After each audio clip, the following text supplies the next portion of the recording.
Talking about 1Corinthians 13, we're talking about love.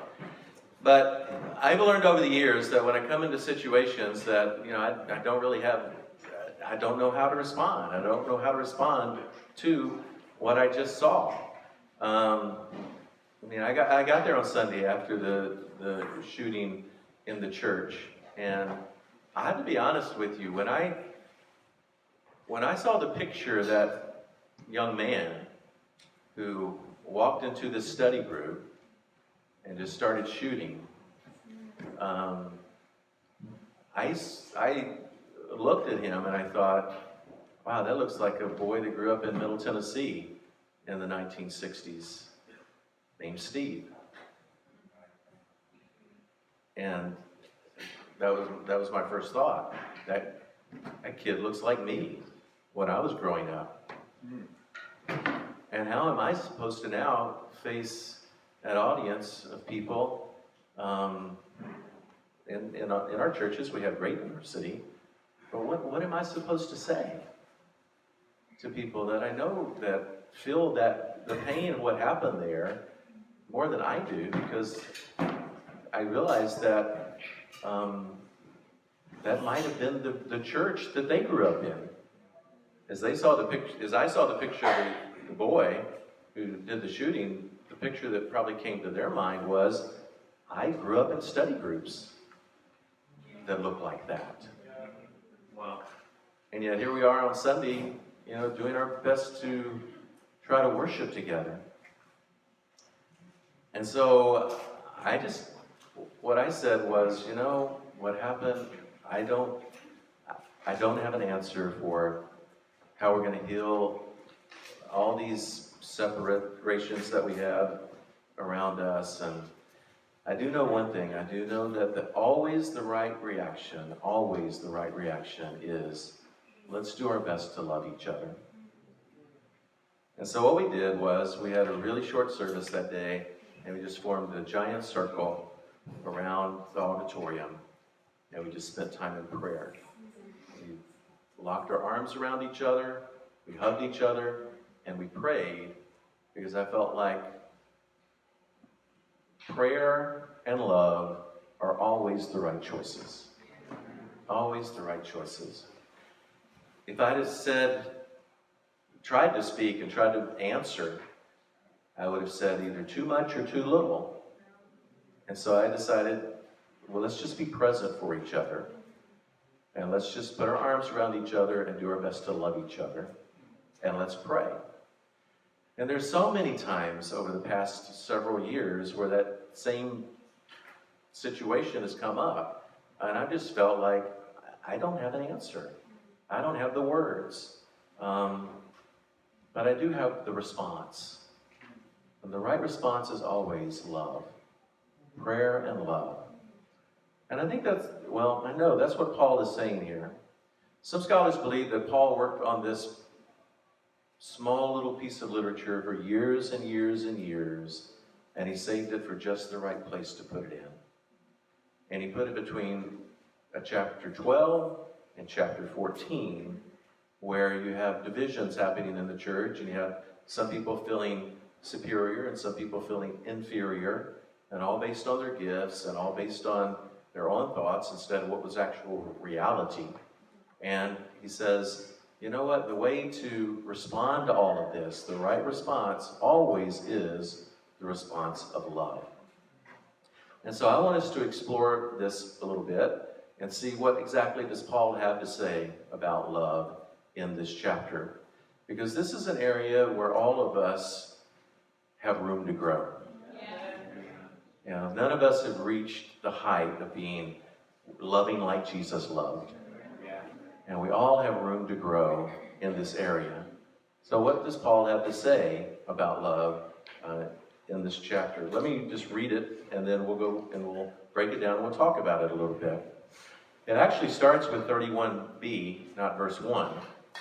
31b, Paul says, I will show you a still more superior path.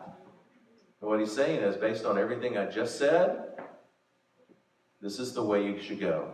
The path that you should follow. Someone was asking me during the break, What spiritual gift do I have? How do I know what spiritual gift I have? How do I discern what spiritual gift I have? Paul is saying, regardless of any of those spiritual gifts that you might have, this is the best path you can follow right here. Because the fact is, if you have the gift of tongues, or the gift of interpretation, or the gift of healing, or the gift of miracles, all that without love is of no account. But if you can have all 9 of them. Still, you haven't the greatest of all. Because that 10th is love. And that's what you really should be following. So he's showing us the superior path. And they're talking about they had the superior gift. He says, no. The real superior gift is this gift of love. How are you doing with this? And he gives really a great way of evaluating how you're doing in this area. So we'll take a look at that, and we can all do a little self-diagnostic on how we're doing growing in this area of love. I will show you a still more superior path if, that's an important word there, if I speak with the language of mortals or of angels, but do not have love, I am a clanging brass gong or a crashing cymbal. And if I have the gift of prophecy and understand all mysteries and all knowledge, and if I have faith so as to move mountains, but do not have love, I am nothing. If I give away, piece by piece, everything at my disposal, and if I sacrifice my body so that I can boast, but have not love, I profit nothing. Love is patient. Love is kind. Love is not jealous. Love is not boastful or conceited. And it does not behave dishonorably. Love does not seek its own way. It is not easily provoked to anger. It does not keep a record of wrongs. Love does not rejoice in unrighteousness, but it rejoices in the truth. It always bears up under hardship, always is faithful, always hopeful, and always steadfastly endures. Love never ends. But prophetic gifts, they will come to an end. Speaking in gifts of languages will cease. Gifts of knowledge will pass away. For we know in part and we prophesy in part. But when completion comes, the partial will come to an end. When I was a child, I spoke like a child, I thought like a child, I reasoned like a child. But when I became a mature person, I set aside childish things. Now we see a riddled image in the mirror, but then we will see face to face. Now I know only in part, but then I shall know fully, just as I have been fully known. Now abides faith, hope, and love, these 3. But the greatest of these is love. This is a mountaintop passage in the Bible. It's a passage that we should look at over and over again. Memorize it in your favorite translation and help it to become a part of your life. KJ Foreman says, read 1 Corinthians 13 over and over for yourselves. Learn what love is, Christian love, God-like love. Read that chapter in all the different translations you can lay your hands on. Read it and meditate on it and let it grip your imagination and fire your soul. Read and practice it. Then you begin to know what in this world never can be fully known, the true meaning for love.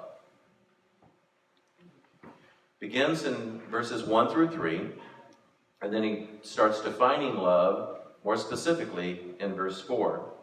But this is like a preface to get to that point of helping us to really evaluate love in our own lives. And he is talking about agape, love here. That's the word that's used over and over in this passage. And his point is that spirituality is not marked by all the different things that he mentioned before. It's not marked by miracles. It's not marked by healings. It's not marked by tongues or interpretation of tongues or prophecy or wisdom or the administration or helping. Really, spirituality has to be defined by love. If you want to be a spiritual person, instead of pursuing all those other things that were just mentioned in the chapter before this and the chapter after this that he's going to give correctives for, think about love and have love in your life.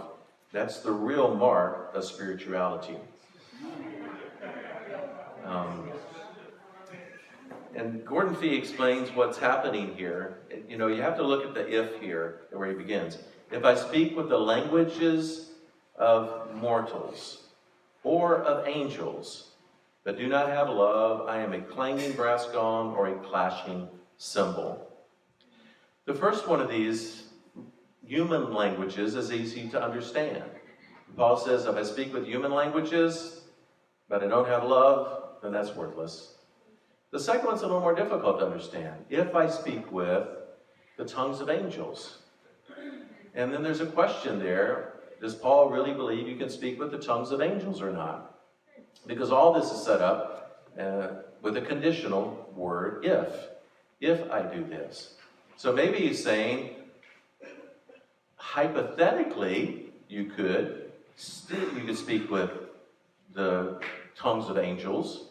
But even if you did that awesome, amazing thing, but you didn't have love, it would be pointless. Or maybe he's actually saying, if you speak with a human language or if you speak with gift of tongues, and this is an actual reality, and you could actually, there are people that are doing this. This is part of what tongues is, but there's no love, then it's pointless. And that's hard to know what Paul is saying here. Is he talking about something that's real? Or is he talking about something that's hypothetical? I think for the most part, in our churches, the way people have landed is, no, he's talking about something hypothetical. Yeah, the human language thing, okay, that's real. We all know that. But the angel tongue thing, that's hypothetical. He's just saying, if you have that ability, but nobody really has that ability. But Paul doesn't make it that clear for us just to say, boom, here's the answer here. In Judaism, actually, there was a sense of believing that angels spoke to each other in their own language.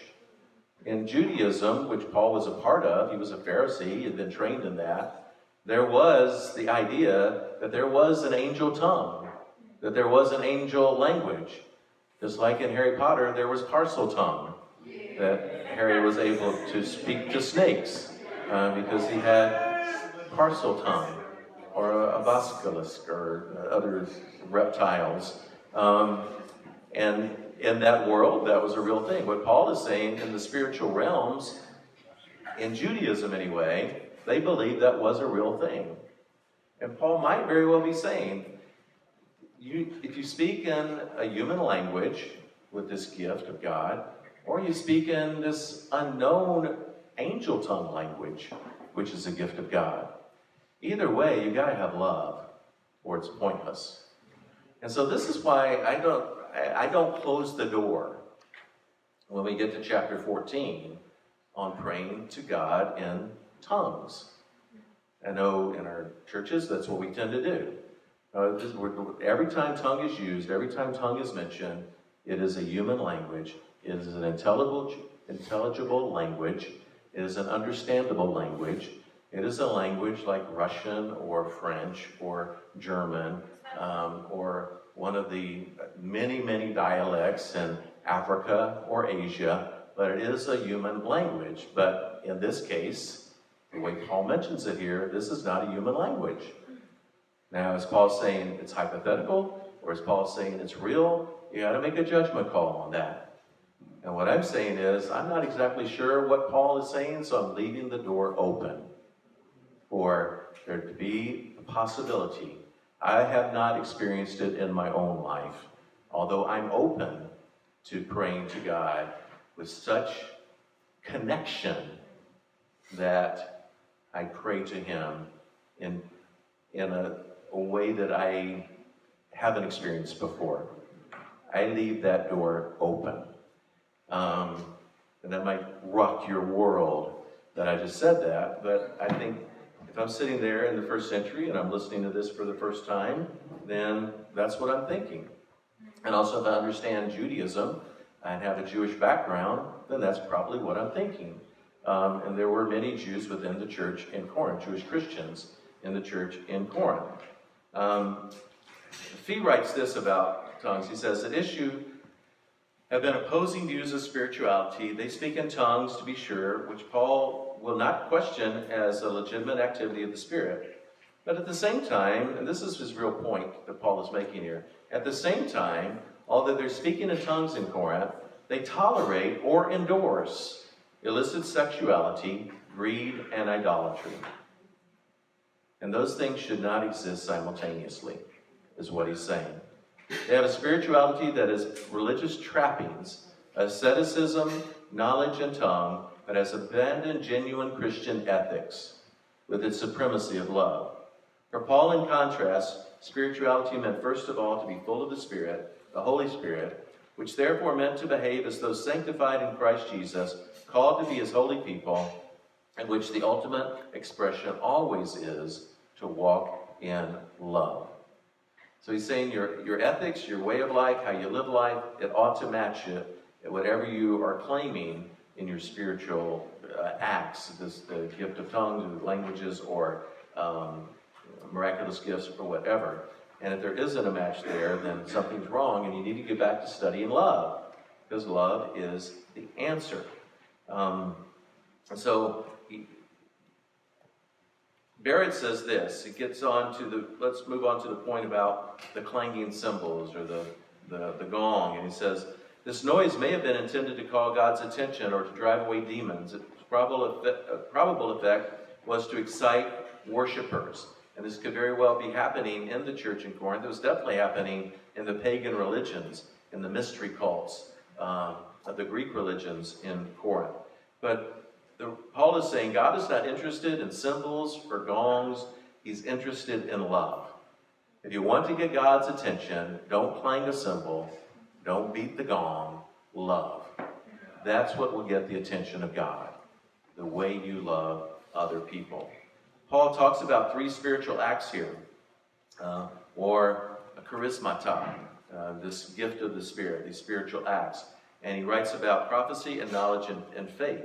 And it says, he writes, he includes prophecy, the gift regularly considered to be of primary significance for the community. He talks about that in chapter 14. Knowledge, which was another of the Corinthian favorites, it's mentioned in 1 Corinthians 5 and 8, verse 1. And faith, which by its qualifier that can move mountains means a gift of special faith for mighty works. And again, you have to look at, okay, is he talking about these things in reality or in a hypothetical situation? It's kind of difficult to know. Fee writes, if I have the gift of prophecy, which he did, Paul did have the gift of prophecy, and he talks about that in chapter 14, and can fathom all mysteries and knowledge, which he could not do, because only God can truly do that, or have faith to move mountains, which is possible, presumably possible, because Jesus says if you have just a little bit of faith, you can do that, but you don't really see a mountain moving, but you do see spiritual mountains moving. Then is this reality or is this hypothetical? What is Paul talking about here? And that's why you also have to say the same thing with the tongues or the angel languages before this. And then he talks about, I give everything I possess to the poor, or do this amazing ascetic act, like in some translations it talks about giving my body to be burned, which actually isn't in the Greek text. The Greek text is more, I sacrifice myself in some ascetic way, fasting to the point of starvation, actually self-immolation possibility. That some people practice that as an ascetic act. Walking, as Simon Stiles did, going out on a tower and living on a tower for 30 or 40 years. Those type of things. He says you can do those type of things, but without love, all of those acts mean nothing. And today we might think of other things. Great feats of religiosity is what he's talking about here. And so we might try to claim our superiority or claim our spirituality or claim the Spirit working in us by saying, well, I went out and I shared my faith with 10,000 people today. Or I traveled around the world to build a school for orphans. Or I stayed up 3 nights straight in prayer. Or I fasted for 40 days. Or I've raised up 1,000 leaders in my ministry. Or I sang on the worship team in front of 15,000 people. Or I funded a mission team for my home village in Africa. Or I spoke against injustice and people patted me on the back for that. You know, these are all things that, hey, those are good things. But when you take pride in them, they now become nothing. Because you've lost the love that goes along with those things. And the important thing is, Paul is saying, not that you stop doing these things, still decide that you're going to have faith that moves mountains. Do that, but do it with love. That's the important thing. And that's where he goes to the next example here. Verses 4 through 8, he goes to defining love. And he's going to give 16 precise definitions of love here. So I want you to take a look at this. The 16 acts of love that he gives here. You might think, well, why in the world do you have a Peyton Manning jersey as the example of 16 acts of love? It's because, this Sunday is Father's Day, and if you, I don't know where my daughter went, but this was actually for her. It's Father's Day this Sunday. Share this slide with her, because if you want to make a guy happy on Father's Day, give him this jersey and show him your love by giving him this jersey right here. The greatest use of the number 16 is not on Peyton Manning's jersey. It's actually these 16 qualities of love. And here's what I want to ask you to do. We're going to go through each one of them. Spend just a little bit of time on all 16. But I want you to think about, as we go through them, what are your strengths and what are your weaknesses? And I want you to go back and look at what you feel like is your number one strength in this area, and what is your biggest weakness. And I want to ask you to spend the rest of the month strengthening your strength and working on your weakness. What we tend to do is we tend to look at our weakness and think, I got to change that, so I'll just focus on that. And then we leave off strengthening our strength, which really can send you in a downward spiral when you make that kind of decision. So work on the weaknesses, but strengthen the strengths and get even better in the areas that you feel like God has already gifted you in these areas. So what are these 16 different qualities of love? First is to be patient. Patience. Makrothumio is the word for patience. It means long-suffering. That love will remain tranquil in the face of hardship and trouble. Love trust in God for deliverance. Patience. How do you do in times of stress being a patient person? You might want to just rate yourself on each of these, 0 to 10. 0 being, I'm not good at, I don't have this gift at all. I'm not good at this at all. 10 being, I'm doing really well in this area. And then go back and take a look at them.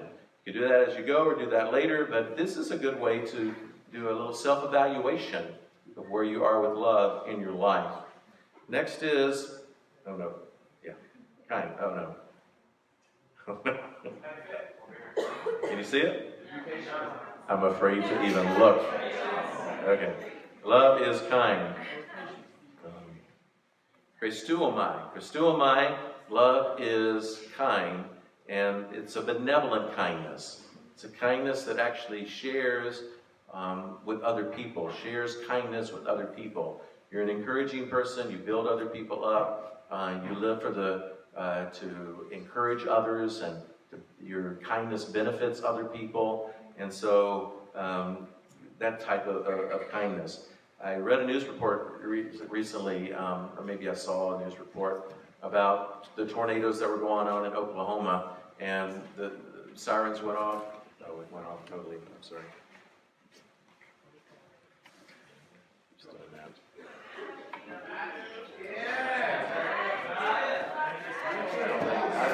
I don't think it's back there.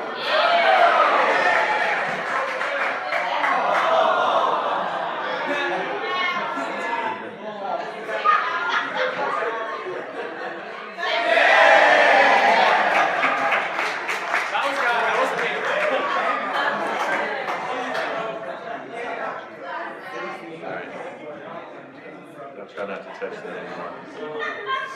So, I read a report about the tornadoes in Oklahoma, and the sirens went off, so everybody, when that happens, everybody goes and looks for shelter. And there was a man in a wheelchair who was, pushing himself uphill, trying to get home, trying to get to the safety of his home, and people were driving by, and as they drove by, they rolled down their windows and said, "Hey, did you hear the siren? You need to get home." And he's like, "Yeah, I'm trying to get home. I'm pushing myself uphill right now, trying to get home." And dozens of people did that. They rolled down their windows and they yelled, "You need to get home." And there was one lady and her child that stopped their car, and her child got out of the car, and this boy pushed the man up the hill to his home while the mom followed along behind him in her car, making sure that they were both safe. Now that's love.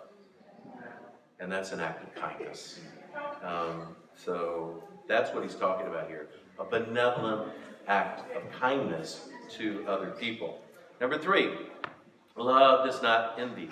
Zelao. Zelao is having negative feelings towards someone simply because of the other person's achievements. That is not love when you have those type of feelings towards someone. And next is number 4, love does not boast. Perseveres is the word, or perseveres. It can also be translated as a braggart or a windbag, someone who constantly talks about himself or herself. And so love is not that. Love is not braggadocious. Love is not just constantly talk about self. I went to breakfast with a person about 3 weeks ago, and just trying to reach out to this person. We sat down for breakfast, and this person talked about himself for an hour straight. Just about him and his wife, him and his kids, him and his job, all the ways that he's helping his wife, all the ways that he's helping his kids, all the ways that his kids should be listening to him because he's right all the time. And I just listened and listened and listened. And then at the very end, we got up to pay the check. Thankfully, he took care of the check. Because I was really building an attitude. But if I have to pay for this also, oh my goodness. But he took care of the check. I left the tip. He took care of the check. And then on the way out of the restaurant, walking to our cars, he said, "And how's your family?" I kid you not. That was the one question on the way out of the restaurant to the cars. "And how's your family?" And I was like, this is a person that's hard to love, because that's the opposite of what love should be. Love should be asking the questions. Love should be willing to stop talking about yourself to learn about the other person. Not a braggart, not just constantly self-consumed. Love is not proud, which goes along closely with the one before, but not proud. Pursuao. Love is not puffed up, not conceited, does not have an unrealistic, inflated ego. Love does not put on an air of self-importance. You ever been with that person when you tell them that story and you're so excited to tell it because it's something that that you experienced, that you really felt like, oh, this is otherworldly, and then you tell the story and then they want to tell a better story than that, They want to one-up your story, That's the person that's proud. They won't just have a conversation and say, "Wow, that must have been so awesome," Let me just ask, how many of you know who Eric Clapton is? Wow. You do, for real? Because your hand is like this. So I don't know if I trust that or not. You know who Eric Clapton is? Raise your hand. Raise them high. Yeah, be proud of that fact. Okay, that's what I figured. I just wanted to know that. I knew that Mark would know who Clapton is. Clapton is one of the world's greatest guitarists ever. In the 60s, in fact, when he was still a kid, really, he on the streets of London, people would spray paint on the walls of London, "Clapton is God." Because he was the god of the guitar. He could play the guitar, the rock guitar, like no one else. And had longevity doing that. Well, I went to Saturday Night Live one time. What? Yes, got invited in. For the person who was the assistant photographer, you know, all those pictures that they post on Saturday Night Live, going into commercial or out of commercial. She was in for all those photograph sessions, and she invited me, and I said, well, who's the musical guest? And she said, Eric Clapton. And I was like, you are my best friend ever. Wow. Yeah. And so she said, oh, you like Clapton? I said, Clapton is Theo. No, I didn't say that. I got so glad. No, Clapton, yeah, Clapton is amazing. And she said, well, I'll see if you can meet him. I said, no.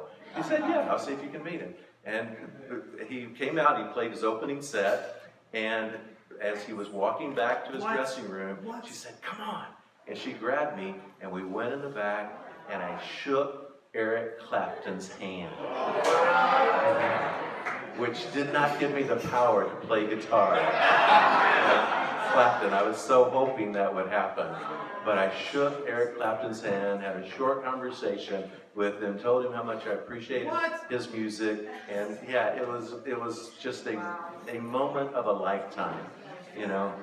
And that was the coolest night to be there, because not only did he play his first set, his second set, when the curtains closed and they signed off, after the whole cast started going, this was the cast, so they started going, Clapton, Clapton, Clapton, and he played a mini concert just for the people that were there and the cast after the credits rolled off of Saturday Night Live. And so I still have that in my mind also. Now imagine after telling all of that story, you say, oh, that's nothing. That's nothing. I played basketball with Michael Jordan. I dunked over Michael Jordan. Yeah. First off, I would question the truth of that.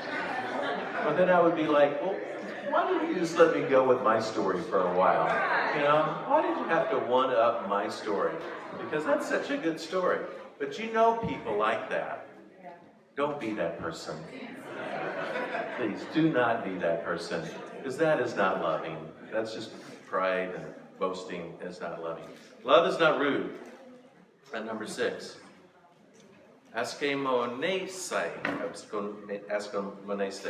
Love does not behave dishonorably. Or, went off again. When you were doing your Eric Clapton story and you were excited, you kept hitting the chord with your paper. Hitting the chord? Oh.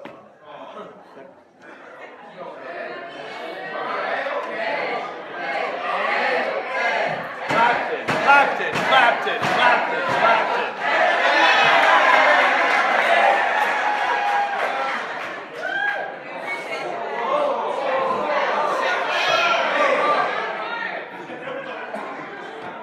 Yo, that was actually me, not Ed.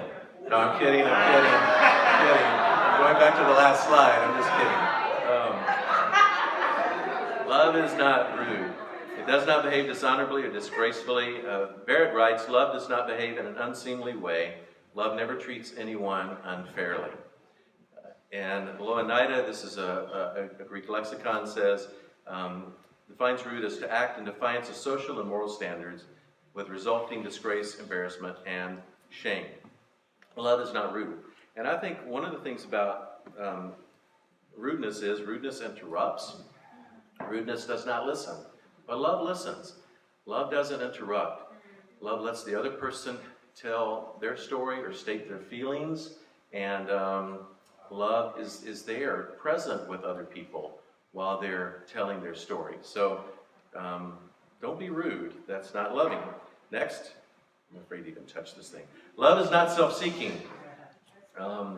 It does not look out for itself, but it looks out for the good of other people. Barrett says, love not merely does not seek that which does not belong to it, it is prepared to give up for the sake of others, even what it is entitled to. And so, it's like Philippians 2, being willing to give yourself up for other people instead of seeking your own gain. Not easily angered. Here's the point I want to make about this. Notice that it does not say love never gets angry. Okay? It doesn't say that because that's impossible. Anger is a feeling. Anger is an emotion. and emotions happen. Okay? And the fact is, the fact is, God gets angry at things. And anger is something that you're going to feel that when channeled in the right way can be used as fuel to help change things. But it's not easily angered, and it's not easily provoked. In other words, you don't have a short fuse. You have a long fuse. But when you feel anger, you learn self-control. So there are things in the world that anger me, that make me mad. And what I want to do is I want to see those things, think about those things, pray through those things, and use that as fuel to say something, or use that as fuel to act differently. But I don't want to just, okay, I'm feeling mad right now, boom, I have lost self-control. And that's what the verse is saying here. Not easily angered, not easily provoked. And so whatever feelings come, realize that feelings are there for a reason. Feelings are there and they come up, and you don't have control over feeling that feeling or that emotion. It might be sadness. Somebody hurts you, you get sad. And somebody quotes, what is it? Happy heart is cheerful medicine, or cheerful, what is it? Good medicine. Good medicine, yeah. And you're like, okay, I know I should be happy right now, but I'm sad. And it's okay to get sad at times. Just what do you do with that sadness? Do you mope around for a week? Or do you get sad and then reflect on why you're sad and work on that? Same thing is true with anger. So that to me is a really important distinction to make. And the earlier you can learn that in life, you are going to have emotions. That's good, actually. That's okay. That is being human. It's what you do with those emotions that are important. So when angered, love counts to 10. And love doesn't blow their top at 1. You count to 10, they work through it, and that's what the person that loves learns to do. Love keeps no record of wrongs. The thing is that it does not say here, it does not say love just erases every bad incident from their mind. Because that's impossible. You can't do that. But what you can do, and what it's saying here, and I like some other translations, does not put evil down to anyone's account, or does not keep a mental records for the sake of some future action. And that's what it's talking about. You don't write things down and memorize things and think, I will get back at you. At some point, when you are least expected, I am getting back at you for this. That's what love does not do. But to say that love forgets, that's impossible. If you've really been wronged, it's impossible just to wipe your brain clean of that memory. But you don't retaliate. You don't try to get back at the person. You don't keep a record of wrong for retaliation's sake. Love does not do that. Love does not delight in evil, but instead, number 11, love rejoices with the truth. There are people that delight in evil. Love does not do that. Instead, what love does is rejoices with the truth. So you have a parallelism that Paul gives here. And then he comes next to just this great summary that he writes. Love always protects. That's the nature of love, is to be protective, to look out for other people, to protect other people. BDAG, which is a Greek lexicon, says, in the sense of the covering or enclosing in such a way as to keep something undesirable from coming in, as in water into a ship. That's what love does. Love protects other people, protects people from evil. Love always trusts. And the word here actually is the word faith. That word pistue there, trust always. it's not the sense that you always trust and that you're always trusting people and then people are always failing you. You're always trusting people and then people are always pulling the rug out from under you. No, love is a faithful person. And the trust really here is the trust in God. You trust in God. Even when you have entrusted yourself to a person and they pulled the blanket out from under you, pulled the rug out from under you, God is bigger than that.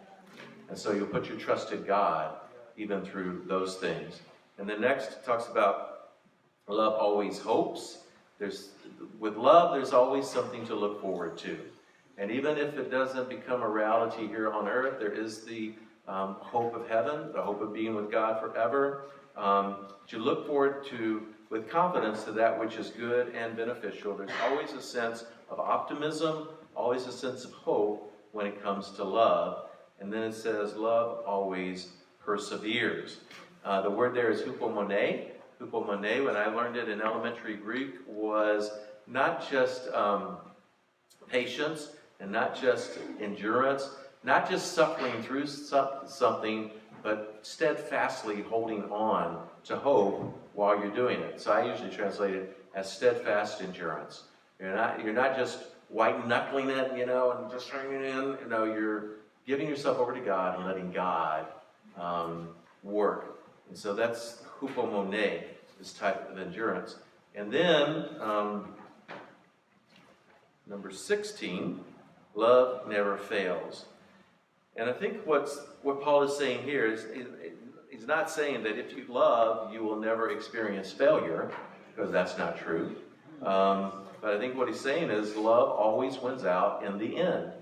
And love is the only thing that's always going to win out in the end. Kittle writes in the Theological Dictionary that he was a part of, he says in 1 Corinthians 13:8, love does not fail in the sense that it does not pass away, unless the idea is that it cannot be defeated, or indeed that it will never resist God's claim. So I like to think of love never stops loving, love never collapses, love never ends, love never falls apart, love never falls to pieces, love always wins. And love is the only thing that will always win. So take those things and work through them, evaluate yourself in that area, and let me close with verses 8 through 13. Love endures, and the greatest of these is love. All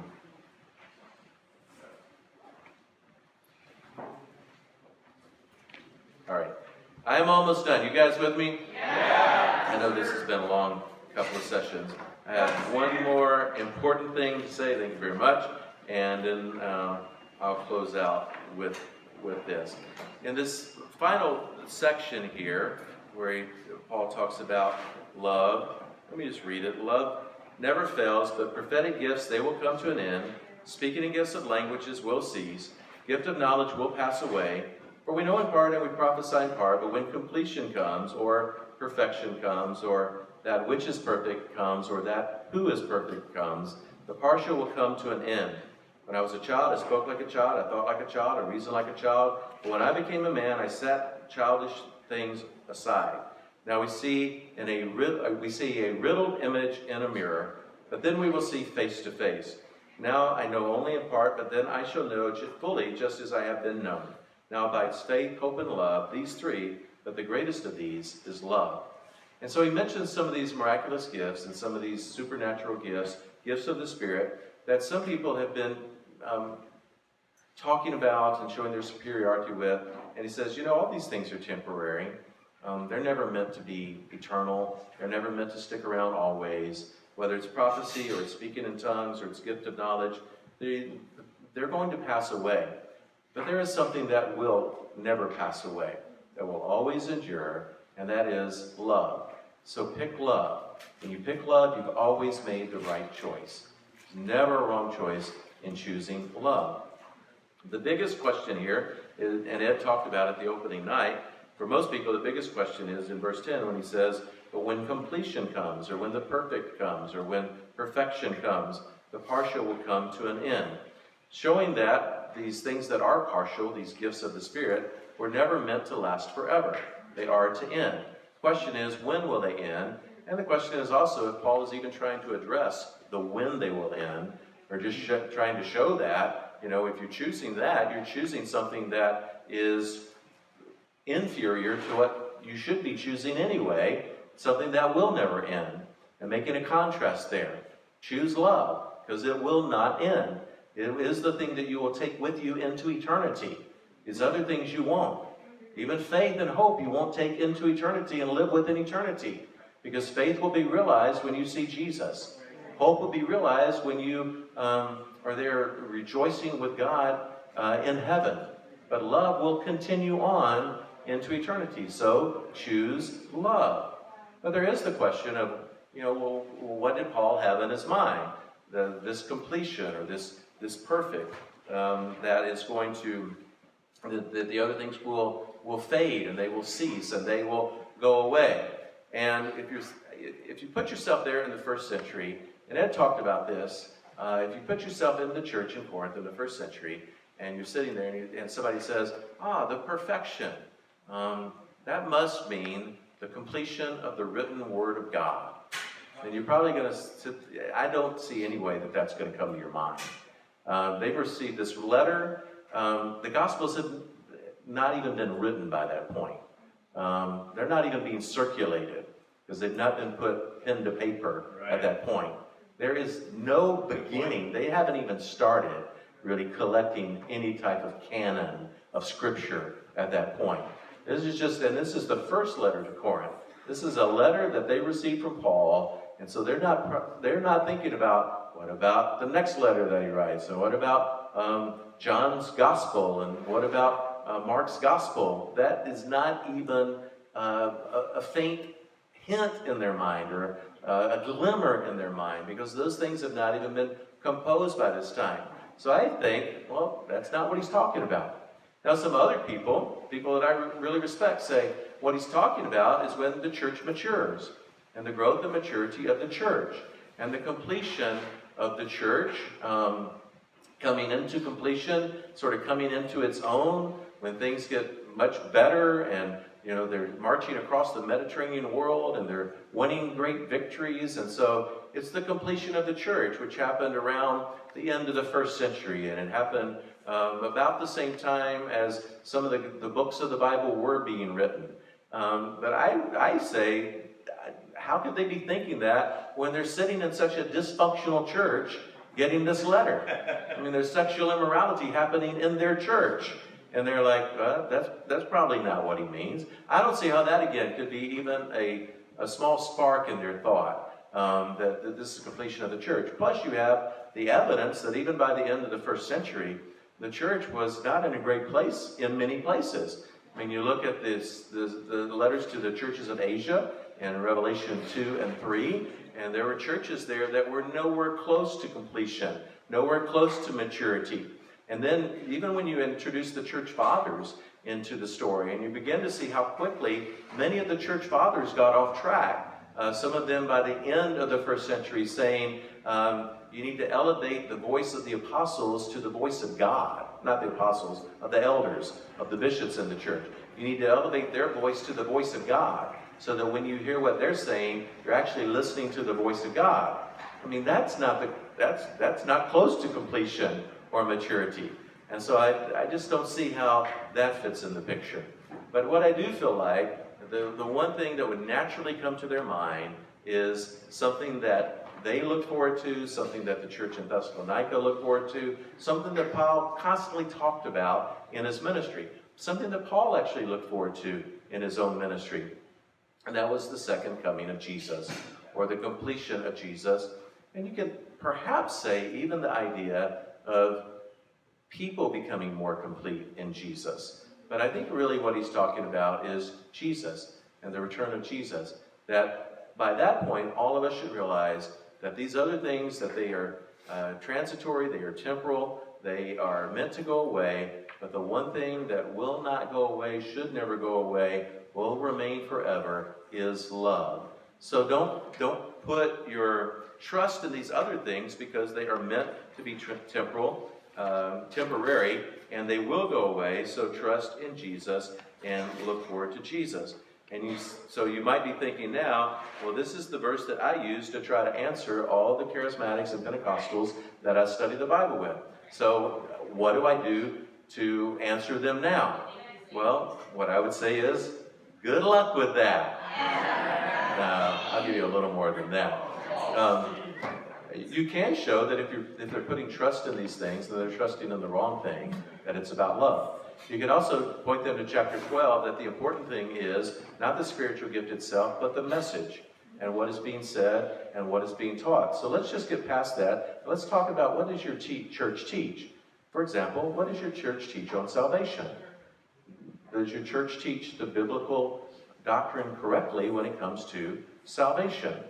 And when you get to 14, there are definitely answers that Paul gives in 14 about the idea of speaking in tongues as being the mark of spirituality, because it's not. Paul says that is not the mark of spirituality. So if the church is teaching that, and the church is promoting that in order to be a real spiritual person, you have to be able to speak in tongues, well, that's Paul negates that himself, both in 1 Corinthians 12 and in 1 Corinthians 14.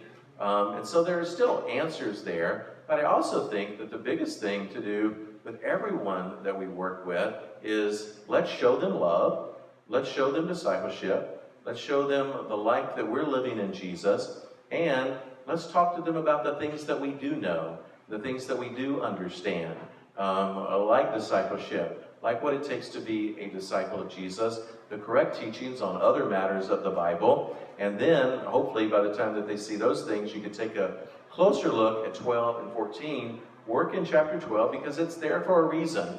If you're only looking at 12 and 14, you're missing chapter 13, I should have said 13, then you're really missing the apex of what Paul is saying, and that is love. Love is the answer. Always choose love. So, I know that for some of you, you're probably feeling a bit confused right now. And I know for some of you, you probably feel like this is a different teaching than I've heard before. And I blame all that on Ed, because he opened it all up for us on Sunday. But I will say this, as a teacher, my role is not to give you all the answers.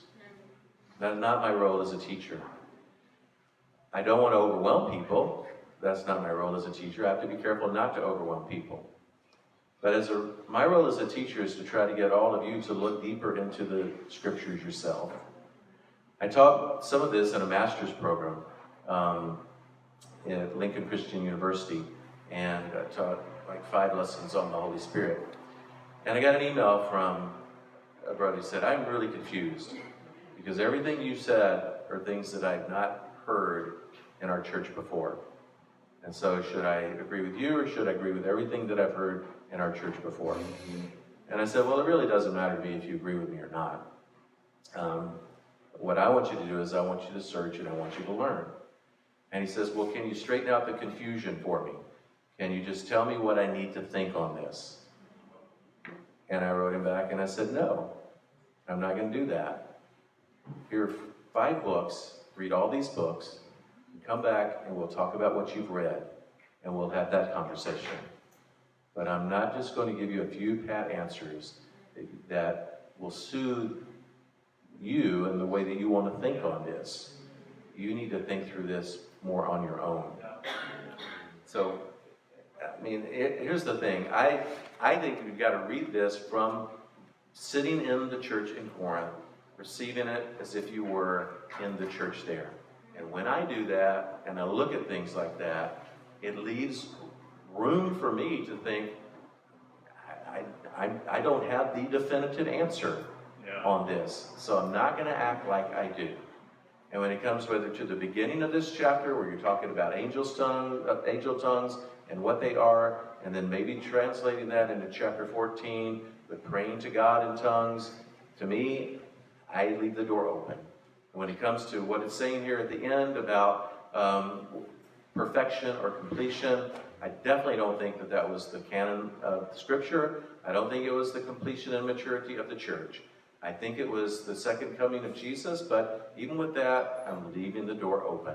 And I do that in a lot of different areas of life, because that's the way, when you read the Scripture, there's just a lot of situations that are like that. But what can I say?